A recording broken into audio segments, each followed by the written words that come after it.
ఎవరు మొదలు పెట్టిన ఆయన గురుగారు.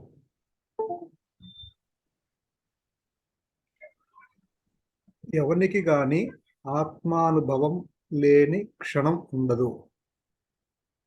మెల్లగా చెప్పు. ఎవరికి గాని ఆత్మానుభవం లేని క్షణం ఉండదు. ఇక్కడ ఎవరికి గాని అంటే నీ ఉద్దేశం ఏంటి? ప్రతి ఒక్కరికి తెలిసి ఉంటుందనే? ఎవరికైనా గాని అంటే ఎవరికైనా గాని అంటున్నారు కదా గురుగారు. అంటున్నారు సరే, మీకు మరి ఆత్మానుభవం ఉందే? లేదు గురువు గారు.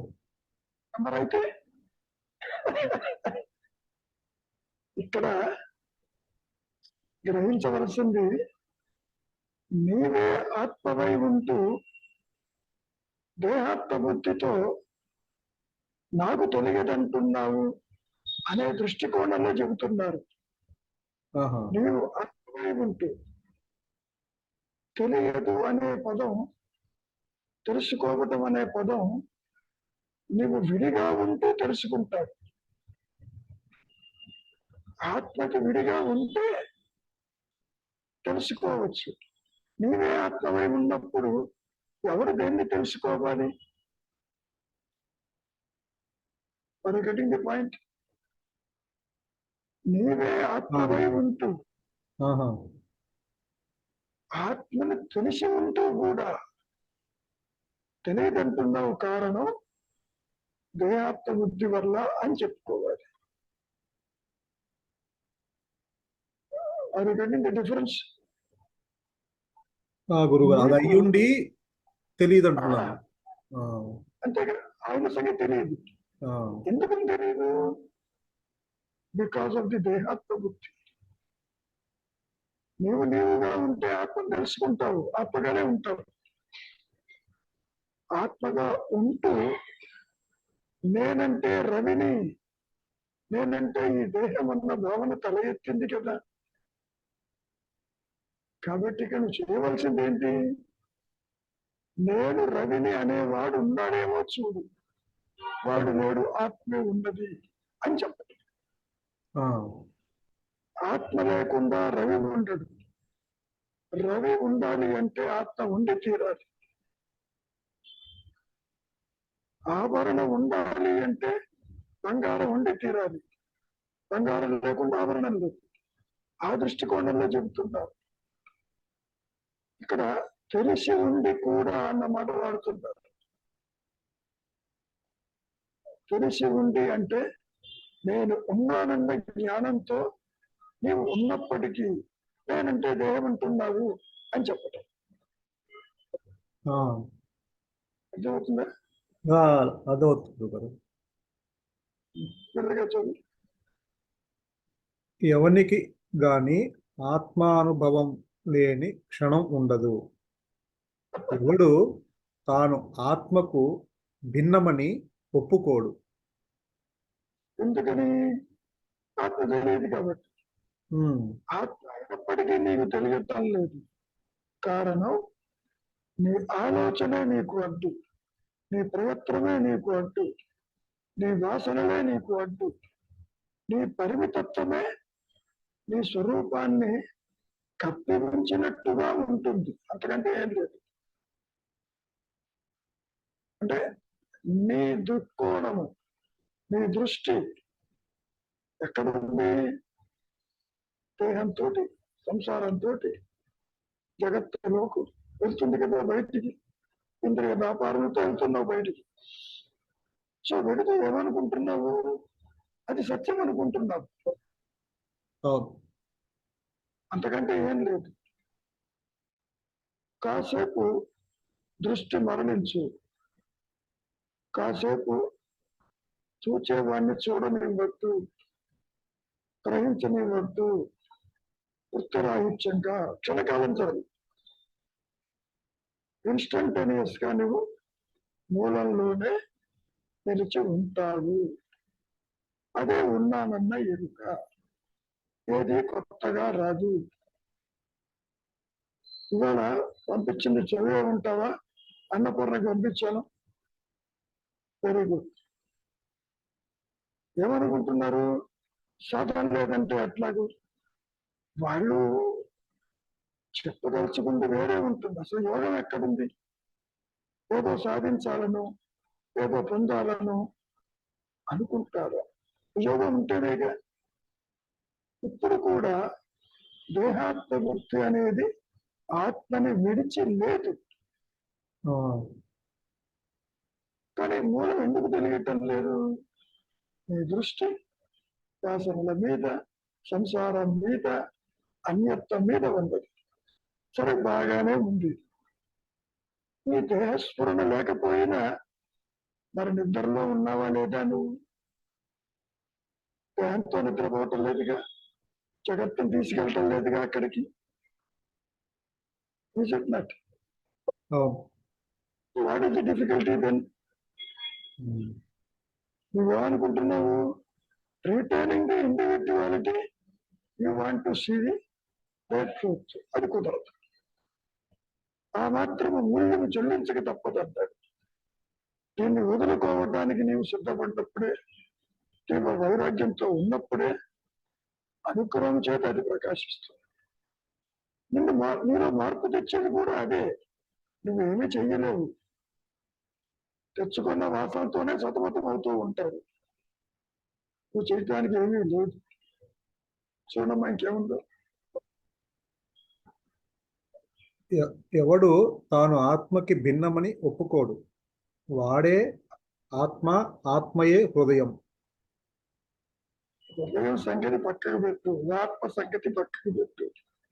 ఒప్పుకోవడానికి వ్యక్తిత్వంతో ఆత్మను తెలుసుకుంటేగా. అది ప్రకాశిస్తేనే తప్ప వేరు మార్గం లేదు. It is not to be reached. దాని మీదనే ఆ చర్చ వచ్చింది వాళ్ళకి. కాబట్టి ఏదో కొత్తగా వస్తుంది, కొత్తగా అనుభవిస్తాను, కొత్తగా ఉంటుంది అనుకోవటం పెద్ద పొరపాటు. ఆత్మజ్ఞానం ఇప్పుడు కూడా ఉంటుంది. స్వరూప జ్ఞాన ప్రకాశంలో మొట్టమొదటి అనుభవం ఎలా ఉంటుందంటే, ఇది ఇంతకుముందు కూడా ఉంది కదా, ఇది కొత్తది కాదు కదా అనేటువంటి స్థితి కూడా ఏర్పడుతుంది. అందుకనే nothing to gain, nothing to lose. ఇది పోతే అది వస్తుంది అనుకోవటం పొరపాటు. అంటే ఇంత ముందున్న స్థితి ఉంది అని అది ఎలా? అంటే ఇంత ముందు లేదు కదా గురువు ఆ స్థితి. ఏ స్థితి లేదు. అంటే ఇప్పుడు మీరు చెప్తున్నారు కదా, ఫస్ట్ మొదట స్టెప్ ఇంత ముందున్న స్థితి ఉంది కదా అంటున్నారు కదా, ఆ స్థితి లేదు కదా. ఇంతకుముందంటే ఆత్మ ఆల్రెడీ ఉంది అక్కడ. ఆత్మ ఎగ్జిస్టెన్స్. ఓకే. నీకు స్వరూప జ్ఞాన ప్రకాశంలో మరి నీవే కదా ఆత్మని కొత్తగా వచ్చినట్టు ఆల్రెడీ ఉంది కదా, ఇది అనిపిస్తుంది నీకు. అహంకారం ఏమో ఎగిరిపోతుంది. ఆ స్థితిని మనం మాటలతో చెప్పలేము. ఎందుకని? వ్యక్తిత్వంతో ఆత్మను దర్శించడు. నువ్వు ఎటుపోయిందో తెలియదు. దీని ప్రస్తాపనే రాదు. సంసారం ఉందో లేదో తెలియదు, నీ దేహం ఉందో లేదో తెలియదు, ఏమైందో కూడా తెలియదు. దాని చింతన తల ఎత్తదు. ఎందుకని? ఆత్మ ప్రకాశంలో ఇది ఇంతకుముందు ఉందే, కొత్తగా ఏమీ లేదనేటువంటి యొక్క స్థితి ఉంటుంది. అదే కనుక నీవు అహంకారంతో ఆత్మను తెలుసుకోగలిగితే స్థితి విధిగా ఉంటుంది. అట్లా కుదరదు. పరిమితమైన అభాసమైన నేను అదృశ్యమైపోతుంది నాయన. ఎందుకు అదృశ్యం అవుతుంది? వెలుగు చీకటి అనుకో, వెలుగు వస్తే చీకటి ఉండదుగా. చీకటి ఎక్కడికి పోయిందంటే ఏమని చెబుతావు నువ్వు? చెప్పు చూద్దాం. వెలుగులో కలిసిపోయిందని చెప్తాను. వెలుగులో చీకటి ఎట్లా కలుస్తుంది? అంటే ఆ చీకటి వెలుగు వచ్చిందంటే అక్కడ చీకటి పోయిందంటే వెలుగులోకి కాదు నాయన.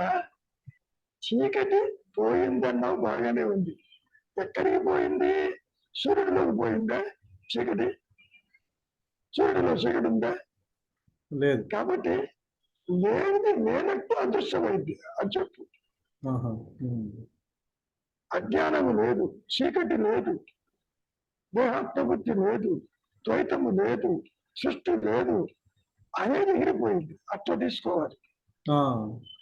అంతేగాని ఈ చీకటి సూర్యుడిలో కలిసిందంటే సూర్యుడి ఎంబార్మెంట్ మార్పేసే ఉంటుంది. కుదరదు. అంటే నమస్కారం అండి గురువు గారు. అంటే ఇప్పుడు చీకటి వెలుగు రావడం వల్ల చీకటి లేకుండా పోయింది. అంటే అసలు లేదు, ఆ వెలుగు లేకపోవడం వల్ల చీకటిగా కనిపించింది. వెలుగు రాగానే చీకటి లేకుండా చీకటి మనకి తెలియలేదు, కాదమ్మా, ఎందుకంటే వెలుగు ఉంది కాదమ్మా, కాబట్టి. కాదమ్మా, ఆ? వెలుగు ఎప్పుడు ఉంది, ఆ, అసలు లేదు. తెర ఎప్పుడు ఉంది, బొమ్మలు ఆ. మాత్రం లేదు. అంతే తేడా. ఓ. కొత్తగా నీకు వెలుగు రావటం కాదు. ఉమ్, వెలుగు ఈజ్ ఎ కాన్స్టెంట్ ఫ్యాక్టర్. వెలుగంటే అహం స్మరణ, జ్ఞానము, అది ఆ. ఆల్రెడీ ఉంది. అహంకారము తల ఎత్తక ముందు కూడా అదే ఉంది. తల మరి ఈ ఎత్తిన చీకటి ఎక్కడి తర్వాత నుంచి వచ్చింది గురువు గారు? ఎప్పుడు వెలుగు ఉన్నప్పుడు చీకటి ఎక్కడి నుంచి వచ్చింది? చీకటి ఉంటే కదా రావటానికి. నీ మరి మాకు ఆలోచన అనుభవం అవుతాంది, మాకు ఈ చీకటి అనుభవం అవుతుంది కదా. సరే, అనుభవించేవాడు ఉన్నాడేమో చూడుకోని. చూడడానికి నీకు ఇష్టం లేదు. ఎందుకని? ఇది పోతే నాకు అదేమిటని చెప్పి దాన్ని పట్టుకు కూర్చుంటాం. అహంకారం పోతుంది. ఆ, అది ఉందేమో చూడు. ప్రసూనం ఉంటే అది దగ్గర వేర్ ఇస్ డార్క్నెస్. ప్రసూనే లేదు, దేహాత్మబుద్ధి లేదు, జగత్తు లేదు, జనన మరణాలు లేవు. ఇవన్నీ ఉన్నాయని అనుకుంటున్నావు నీవు. అది నీ భావన. నిజం. అదే గురువు గారు, ఇంకోటి కూడా నిన్న రాత్రి నేను ఆలోచిస్తుంటే, ఇప్పుడు పాము ఉంది నేను భయపడుతున్నాను అని చెప్తున్నాను. కానీ మీరంటారు అక్కడ పాము అసలు లేదు, ఉన్నది తాడే అని చెప్తున్నారు, కానీ నాకు తెలియడం లేదు. అది తెలియాలంటే అక్కడ వెలుగు రావాలి. ఆ వెలుగు వచ్చే వరకు నాకు అది పాము అనే భయం పోదు. మరి ఆ వెలుగు రావాలి కదా గురువు గారు. వెలుగు రాకుండా నాకు ఎట్లా అర్థమవుతుంది పాము లేదు, పాము భయం పోయేది ఎట్లా? పామును వెతుకుతున్నావు నువ్వు, తాడుని వెతకటంలే. అక్కడ కలిగింది పాము భయము, ఇక్కడ మృత్యు భయము. భయం పోతుంది, పోతాను అనుకుంటున్నావు. పాము ఉందేమో చూడబోతున్నావు, అక్కడ తాడే ఉంది. ఆ పామున్న చోట తాడు నువ్వు చూసావు, పాము ఎగిరిపోయిందా లేదా? ఆ తాడుని చూడాలి అంటే మాకు ఆ వెలుగే రావడం లేదు కదా గురువు గారు. ఎన్ని రోజులని మేము ఒక్క ఇలాగే. నిమిషం, ఒక్క నిమిషం, ఒక్క నిమిషం. ఉమ్, సర్పరజ్జు భయ భ్రాంతిలో, ఉమ్, మసక చీకట్లో తాడుగా కాక పాము భయం కలిగింది పూర్వస్మృతి వల్ల. పూర్వ స్మృతి వల్ల కలిగింది. భయపడ్డావు. ఉమ్, సరే, తెల్లవారుజామున వెలుతురులో చూస్తున్నావు, కాలి కింద పడింది పావేనా ఉమ్, అని చూడబోతే అక్కడ ఏముంది? తాడే ఉంది. పొరపాటు పడ్డాను. ఇది తాడేను, తాడు ఆల్రెడీ ఉంది.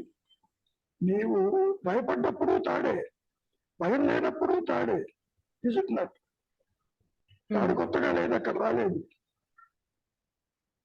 ఉమ్. Are you getting the కానీ point? అది ఇలాగా గురువు గారు అలాగా చెప్పినప్పుడు అది తాడే అని అనిపిస్తుందే కానీ మేము చూస్తే మాత్రం మాకు పామే కనపడుతుంది. ఎట్లా కనపడుతుందమ్మా? మాకు నీ అనుభవంలోకి కాలికి రాలే గురువు గారు. అది తాడు అనే అనుభవం రావడం లే, పాము ఆ మృత్యు భయమే కనపడుతుంది. ఎందుకని నువ్వు విచారించడంలే? పాముడి గురించి విచారించడంలే. ఉమ్, శంకరులు ఏమన్నారు తెలుసా? ఉమ్, పామే కనుక అయితే ఎందుకు కరవదు? దేహమే నేనైతే నాతో ఎందుకు ఉండదు? పైగా చాడులా సమానంగా ఉంది, తోక పలచగాను, పాము ఎందుకు బుసగొట్టదు అని విచారణ చేయమన్నాడు. సర్పరజ్జు భయ భ్రాంతిలో కూడా ఉమ్, నువ్వు విచారం చేయటంలే. Um, you are taking it granted, I'm this body. Um. అంతవరకు దేనికి? దేహం లేకపోయినా నువ్వు నిద్రలో ఉన్నావా లేదా అని అది చెప్పు. ఉన్నాను. ఎవరన్నా చెప్పారా? నిద్రలోకి వచ్చి చెప్పారా నువ్వు దేహం కాదని? నువ్వే చెబుతున్నావుగా. కానీ వదిలేసి ఉంటున్నాను. ఉన్నావుగా మరి. అరే, ఉన్న ఆత్మస్థితి సత్యం కదా మరి. అక్కడ అది నాకు తెలియకుండా జరిగిపోతుంది గురుగారు. నీకు తెలియకుండా అంటే నువ్వు అక్కడ లేవు కాబట్టి నువ్వు అక్కడ లేవు కాబట్టి ప్రసూనని అట్టి పెట్టి ఆత్మ ప్రకాశించదు. ప్రసూనని మట్టు పెడుతుంది. సృష్టి ఎగిరిపోతుందమ్మా. ఇప్పుడు నువ్వు సృష్టిని చూస్తున్నావు, సంసారం చూస్తున్నావు, దేవతలు చూస్తున్నావు, వ్యక్తిత్వంతో, పరిమితత్వంతో, కర్తృత్వంతో చూస్తున్నావు కాబట్టి వాసన వల్ల నిజం అనుకుంటున్నావు. మీరు చెప్పినంతసేపు ఇది చాలా ఈజీ అనిపిస్తుంది గురుగారు. ఇది ఇంత ఏదమ్మా? సులభమా అని. మళ్ళీ ఎందుకంటే మామూలుగా యాక్చువల్ పరిస్థితి మనకు ఏదైనా ఒక సిచ్యుయేషన్ వచ్చినప్పుడు అది గుర్తు రావడం లేదు. అప్పుడు గుర్తు ఆ రాదమ్మా. సిచ్యుయేషన్ లో అది నిజమే ఆత్మానుభవం లేదు. అనిపించేస్తుంది. కాదమ్మా, ఎందుకు గుర్తు రాదు? ఆత్మానుభవం జీవుడికి కాదు కాబట్టి. నీ అనుభవంలో శుభ దుఃఖాలు గుర్తొస్తాయి, గతం గుర్తొస్తుంది, అనుభవించిన కష్టాలు గుర్తొస్తాయి తప్ప నేను ఆత్మ అన్నది నీకు తెలియదు. ఎందుకని? ఏ ఆత్మ బుద్ధి దాని మీద ఓవర్లాప్ అయి కూర్చుంది, దాని ఎత్తున కూర్చుంది. సరే, ఇంత బలీయంగా దేహం ఉంది అనుకున్నావు, దేహంతో నిద్రపోతున్నావా? లేదు లేదు కదా. అవును. నిద్రపోతుంటే దేహం ఏమైందో తెలుసా నీకు? ఎక్కడ ఉందో తెలుసా? ఏమైందో తెలుసా? పోని అయినా నువ్వు ఉన్నావుగా నిద్రలో. ప్రసూనగా ఉండకపోవచ్చు నిద్రలో, అయినా ఉన్నావు. కాబట్టి ఉన్నాను కాబట్టి తెలియదు. మళ్ళీ ప్రసన్నగానే లేస్తున్నాను. లేకపోతే మరి రావు కదా బయటికి. బయట రాను. కాబట్టి నీవెవరో తేలవలసింది ఈ జాగ్రత్త అవస్థలు. అది తెలుసుకోకుండా నాకు ఆత్మ తెలియటం లేదు, ఇదంతా సత్యంగా ఉంది అని అనుకునే ప్రయోజనం లేదు. విచారించు. విచారం జరగటం లేదు, వైరాగ్యం అణుమాత్రం లేదు. దేహం సత్యము, సంసారము సత్యము, జనన మరణాలు సత్యము, ఇతరులు సత్యము, నేను ఇంద్రియాలతో చూస్తున్నా కాబట్టి జగత్తు సత్యము. అది ఏమైనా ఒక్కటైనా చెప్పిందా నీకు అది ఉన్నట్టు? పోనీ నీ దేహం చెప్పిందా దేహం ఉన్నట్టు? చెప్పమ్మా. సంసారం చెప్పలేదు, దేహం చెప్పలేదు, నువ్వున్న ప్రదేశం చెప్పలేదు. అన్ని నేనే గుర్తిస్తున్నాను, నేనే గుర్తించి ఉన్నాయి అని చెప్తున్నాను. ఉంటమే కాదు, వాటికి పేర్లు పెట్టావు, పేర్లు కూడా పెట్టాను. నువ్వు ఎక్కడున్నావు అంటే బలా చోటు ఉన్నానంటున్నావు, ఆ చోటు నీకు చెప్పలేదు. కనుక ఎవరికి తప్పు? ఈ అహంకారం కల్పించుకున్నది అని.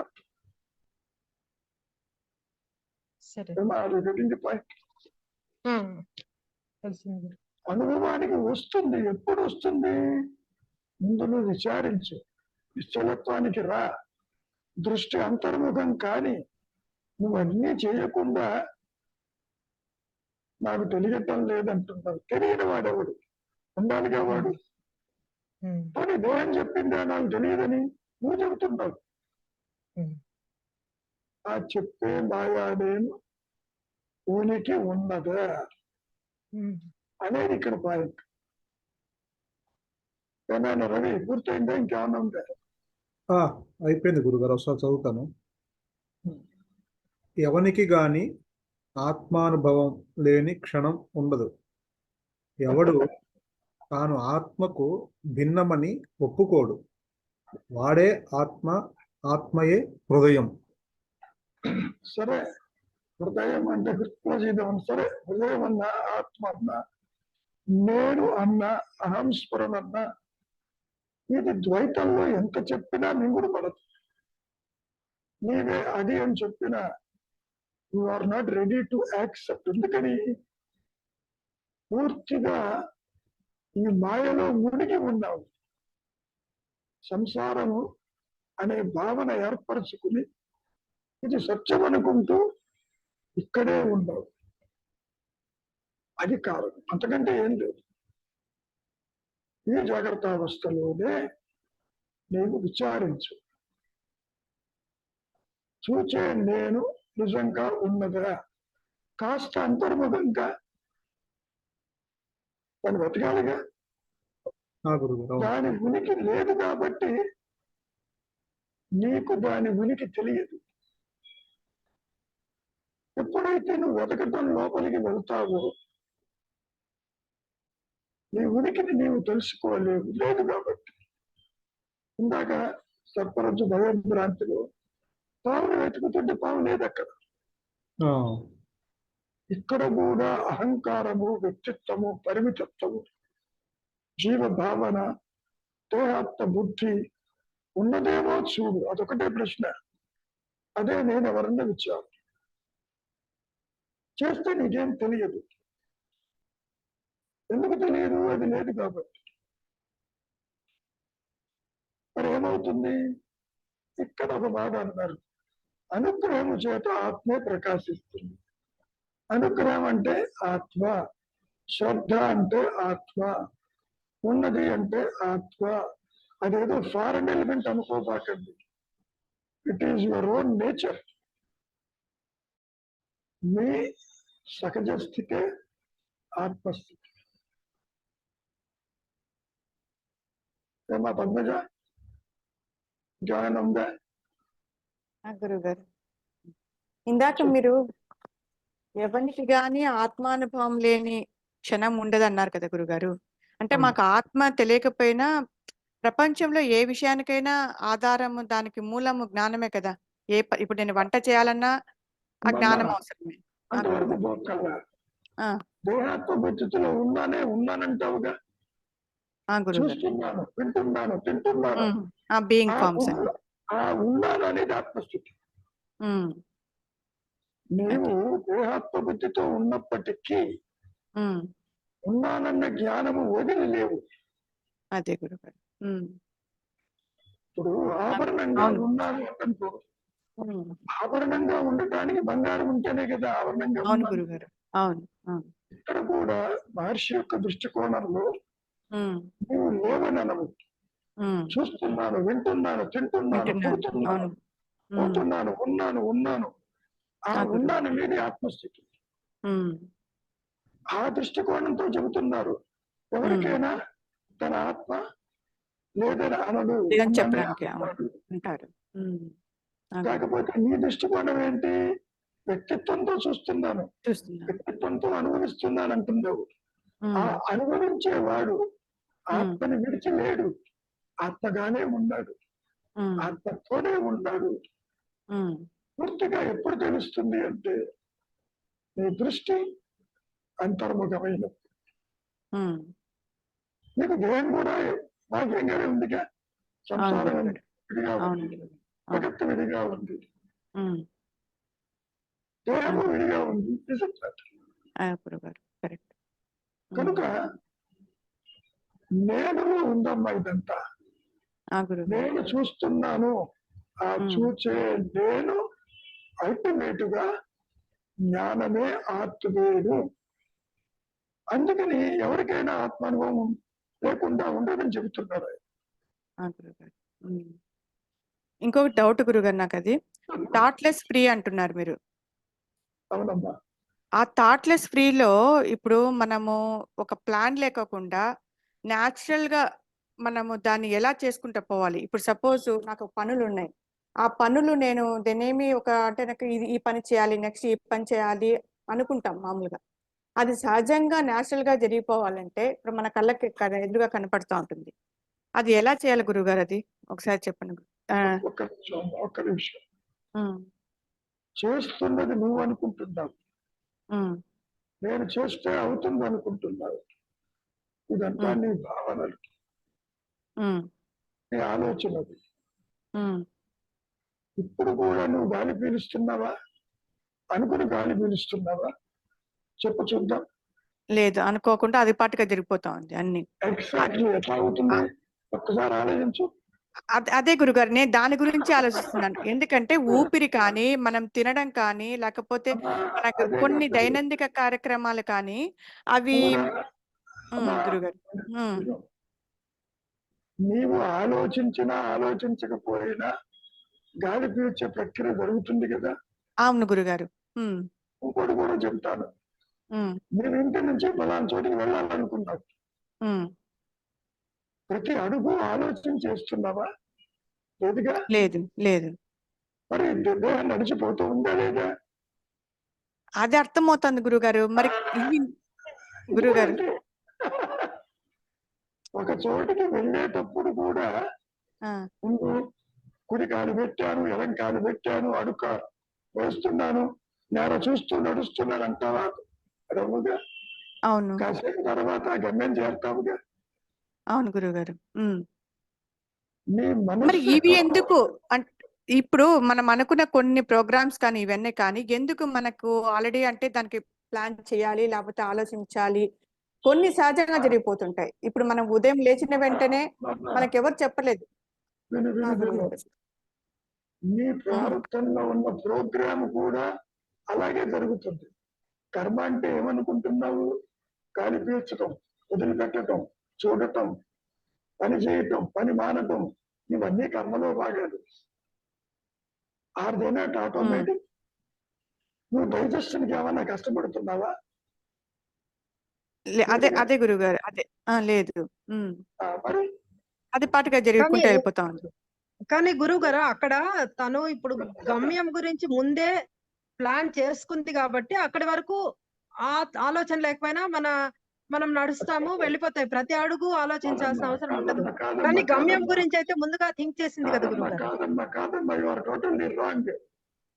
ఆ, గమ్యం అనేది ఒక ఆలోచన ఆల్రెడీ స్టోర్ అయి ఉంది. ఈ ఆ, దేహం అదే ఎక్కడికి వెళ్ళాలో ఆల్రెడీ ప్రోగ్రామ్ అయింది.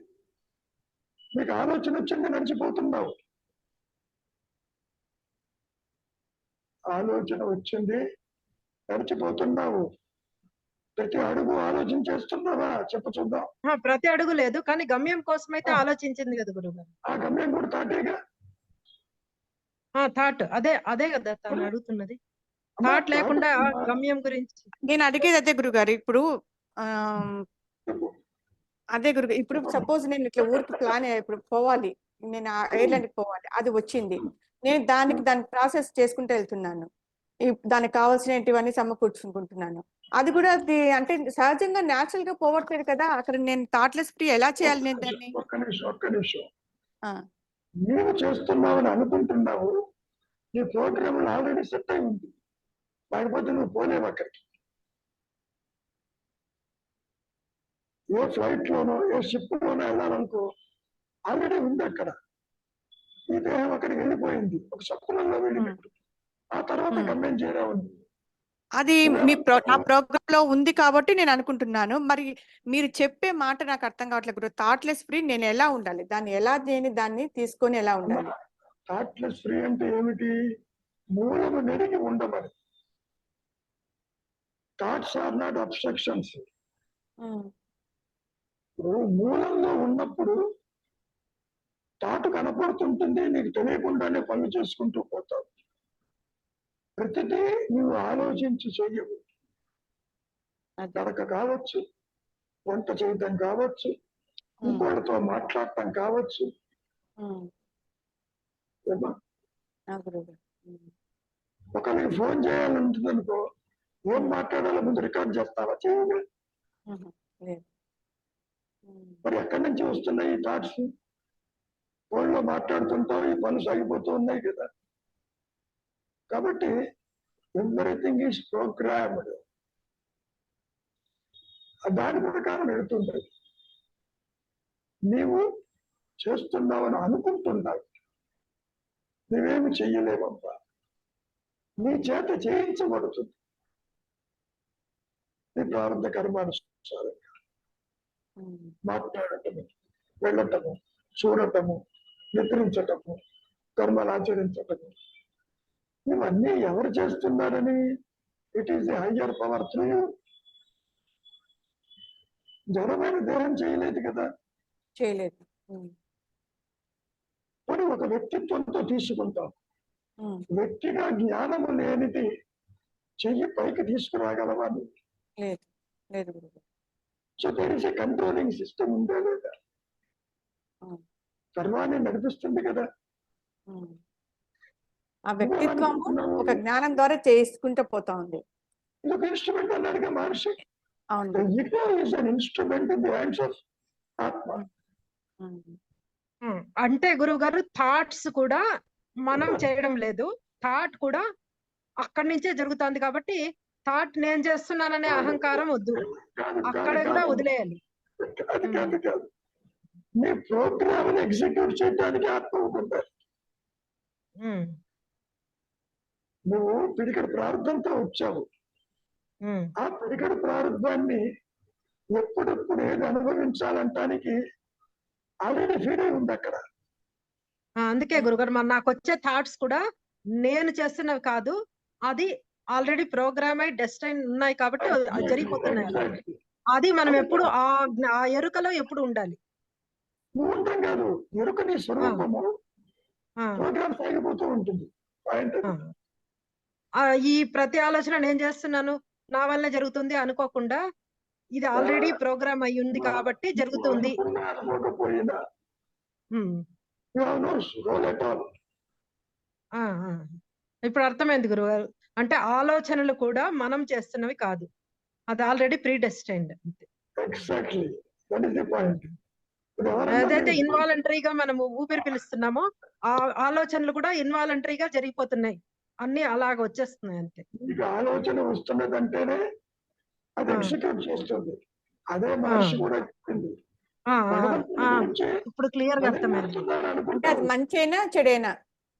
ఏదైనా కావచ్చు. నువ్వు ఏదైనా ఇష్టం కావచ్చు. అవును గురుగారు. నువ్వు అనుభవించవలసింది ఉమ్, ఉమ్, నీ చేత చేయిస్తుంది. ఒక పనిముట్టువి నీవు. ఏ పని చెయ్యాలనేది చూసుకుంటుందా లేదా పనిముట్టుగాడిగా చూసేది. అవును గురు. ఉమ్, కాబట్టి ఆత్మ చేతిలో ఈ అహంకారం ఒక పనిముట్టు. మరి ఇది అర్థం చేసుకో.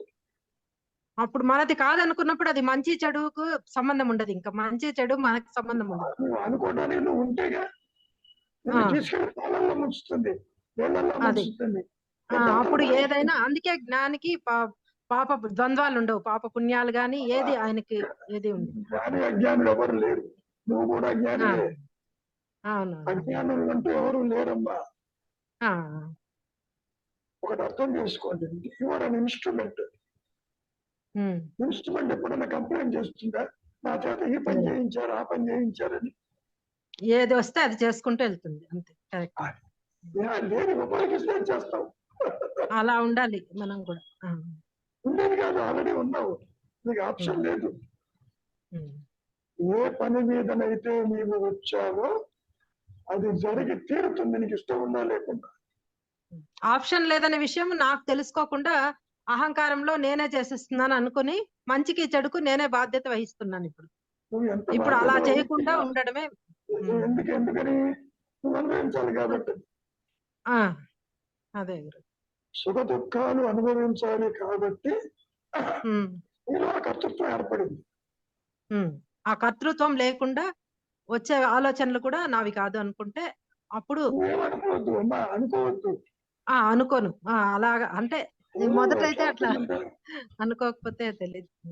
అంటే గురుగారు అది ప్రసాదంగా స్వీకరించాలా గురుగారు అది? అంతే. నువ్వు స్వీకరించవద్దు, అవతల పారేయద్దు. అలా స్వీకరిస్తే అహంకారం. మళ్ళా ఆ గురు ఒక మాట అన్నారు మహర్షి, బాగా గుర్తుపెట్టుకోమ్మా. గుడ్డి వాడు వలే ప్రవర్తించు. గుడ్డివాడు రోడ్డు మీద పోతుంటాడు, వాడు ఒక కర్ర తీసుకుని ముందుకు దాచి తీసుకెళ్తుంటాడు ఒకడు. ఆ తీసుకెళ్లేదే ఆత్మ. గుడ్డివాడు ఒక ఆహారం మొదలు చెయ్యో కర్ర పట్టుకుంటాడు, వాడికి ఐడియా ఉండదు తీసుకెళ్తున్నాడా లేదా గుడ్డివాడిని. నీవు కూడా గుడ్డివాడి వలే ఉండు అన్నాడు. వీడు తీసుకెళ్తాడు, పోతుంది, అది తీసుకెళ్తుంది, నీకెందుకు? ఏ పని మీద వచ్చావో అది జరిగి తీరుతుందమ్మా, నీ ప్రమేయం లేదు అక్కడ. కాబట్టి you behave like a blind man. నువ్వు చేయడానికంటే ఏమీ లేదు అక్కడ, నువ్వేది చేయలేవు కూడా. గాలి పీల్చలేవు, గాలి పీల్చలేవు, వదలలేవు. ఇప్పుడు మాత్రం నువ్వు గాలి పీల్చుతున్నావా? కొన్ని సంఘటనలు కరెక్టే గురువు గారు మీరు చెప్పినట్టు, కొన్ని సంఘటనలు ఎంత ప్రయత్నం చేయాలని మార్చాలని చూసినా కూడా అది మన లాస్ట్ కి అనిపిస్తుంది ఇది మన చేతిలో లేదు అని చెప్పేసి. అది క్లియర్ గా తెలుస్తుంది గురువు గారు. నువ్వు అనిపించినా అనిపించకపోయినా A thing destined to happen will happen. You try whatsoever to avoid it, you can't avoid it. అదే మహర్షి కూడా చెప్పింది సింపుల్ లాంగ్వేజ్. కాబట్టి సర్వాన్ని నడిపించేది ఆ ఉच्चतर శక్తి. నిన్ను వదిలిపెట్టదు, నిన్ను కూడా నడిపిస్తుంది యాజ్ పర్ యువర్ ప్రోగ్రామ్. అనుగ్రహం ఉన్నప్పుడు అది ప్రకాశించి జనన మరణాల నుంచి దూరం చేస్తుంది, లేకపోతే తీసుకెళ్ళి మళ్ళీ నెక్స్ట్ జన్మలో పడేస్తుంది. Very simple. సో ఆందోళన పడద్దు, నేను చేస్తున్నాను, నేను చేయలేకపోతున్నాను అని అనుకోవచ్చు. The instrument can never complain. నువ్వు ప్రసాదమా పాయిజనా అని కూడా అనుకోకల్లా, దట్ విల్ టేక్ కేర్. దీనికి నుంచి మరొకటి లేదు. ఏమైనా రవి ఇంకేమైనా ఉందా? గురువు గారు కాసేపు అదృశ్యం అవుతుంది. 2 minutes ఉంది గురువు గారు. 2 minutes చాలు ఆత్మప్రకాశానికి. ఇక్కడ ఒక విషయం గుర్తుపెట్టుకోండి, నీ అసమర్థతని గుర్తించి చాలా పర్ఫెక్ట్ గా తీసుకెళ్తుంది. నాది నేను చేస్తున్నానంటే, నువ్వు చేస్తుంటే నేను ఎందుకు ఇక్కడ అనుకుంటుంది. నువ్వు ఫెయిల్ అవుతావు, కర్తృత్వంతో బాధపడతావు. ఇవన్నీ దానికి గొప్ప చెప్పు, హయ్యర్ పవర్ కి అది చూసుకుంటుంది. నీ కర్మని కూడా తీసుకెళ్తుంది, నీ కర్మను మోసుకెళ్తుంది. కాబట్టి శరణాగతి మౌనమే శరణ్యం. అందుకని నీ అంతా నువ్వేమి చేయలేవమ్మా. పనిముట్టు ఏ విధంగా అయితే చెయ్యి చెప్పినట్టు చేస్తూ